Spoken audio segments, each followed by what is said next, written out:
বনি ইসরাইলের 3 লোক সফরে বেরিয়েছে, মরুভূমির সফর, মাঝখানে তুফান, দৌড়াদৌড়ি শুরু।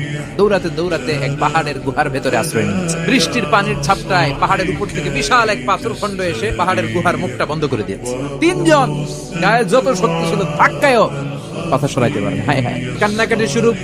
একজন বলে, তোমাদের জীবনে কার কি ন্যাক আমল আছে, যেই ন্যাক আমলটা আল্লাহর ভয়ে করছিল ওইটার ওসিলা দিয়ে দোয়া করে দেখো কিছু হয় কিনা। একজন হাঁটু গেড়ে চোখের পানি ছাড়া শুরু করছে, দোয়া শুরু করছে, আল্লাহ আমি পেশায় রাখাল, সারাদিন ছাগল চড়িয়ে রাত্রিবেলা দুধ আনতাম, সবার আগে আব্বা আম্মারে দিতাম। একদিন গভীর রাতে এসে দেখি আব্বা আম্মা ঘুমায়। আল্লাহরে ডেকে বলে, আল্লাহ ওই দিন সারা রাত দুধের বাটে নিয়ে মা বাবার শিওরে আমি দাঁড়িয়েছিলাম, ফজরের সময় আব্বা আম্মারে দুধ খাওয়ালাম, তারপরে ছেলে মেয়েদেরকে দিয়েছিলাম, তারপরে স্ত্রীর মুখে দিয়েছিলাম। ওই রাতের ইবাদত যদি তোমার দরবারে ভালো লেগে থাকে, আজকের বিপদের দিনে কেউ বাঁচানোর নাই, তুমি আমাদের বাঁচাও। মুহূর্তের মধ্যে বিশাল পাথর খণ্ডটা 1/3 ডান দিকে সরে যায়।